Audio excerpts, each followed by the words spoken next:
Jesus declares that those who hear the word of God and act on it are his family. They are like mother or siblings to him. That might seem a bit dismissive of his biological family members who were waiting outside at that moment, unable to see him, especially of his mother Mary, who we know cared so deeply for him. But if we reflect on that, I think we realize that there's something deeper going on. Jesus loved his mother perfectly, and we know he must have loved his cousins and other family members as well. So he must be doing something else. He must be teaching us something important. After all, he's revealing something about both us and the Blessed Mother. She is the one who heard the word of God and acted upon it most perfectly.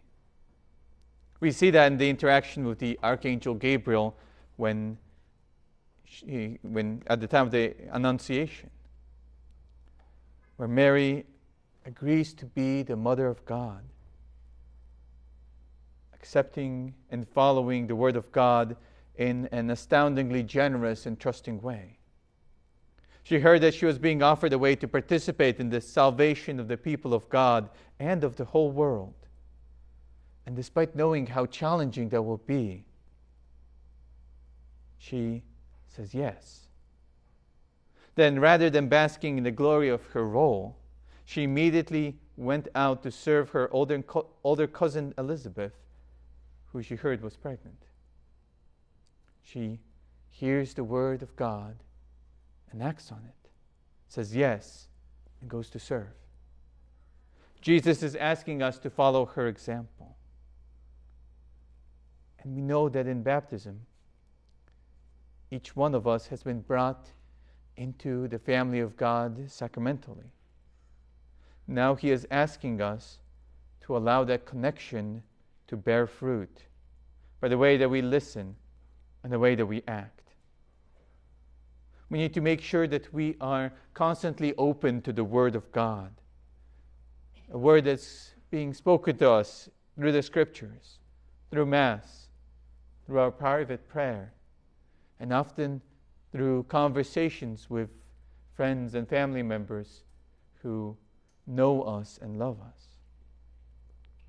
We need to be reflecting on what God is saying to us in all those ways, what he is asking of us.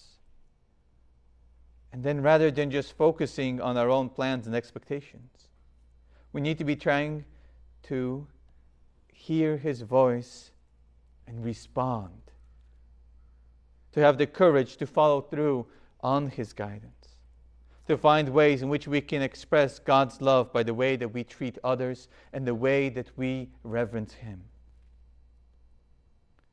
Jesus is telling us today that we are not kept out of his inner circle just because we're not related to him biologically, just because we are not able to touch him in a physical way, the way that the first apostles and other disciples were able to.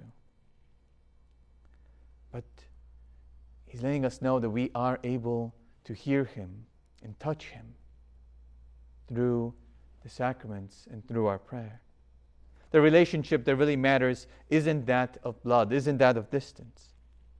It's the relationship of divine love that connects us to Christ in a more perfect way than any natural connection ever could. In baptism, we are united with Jesus as his brothers and sisters.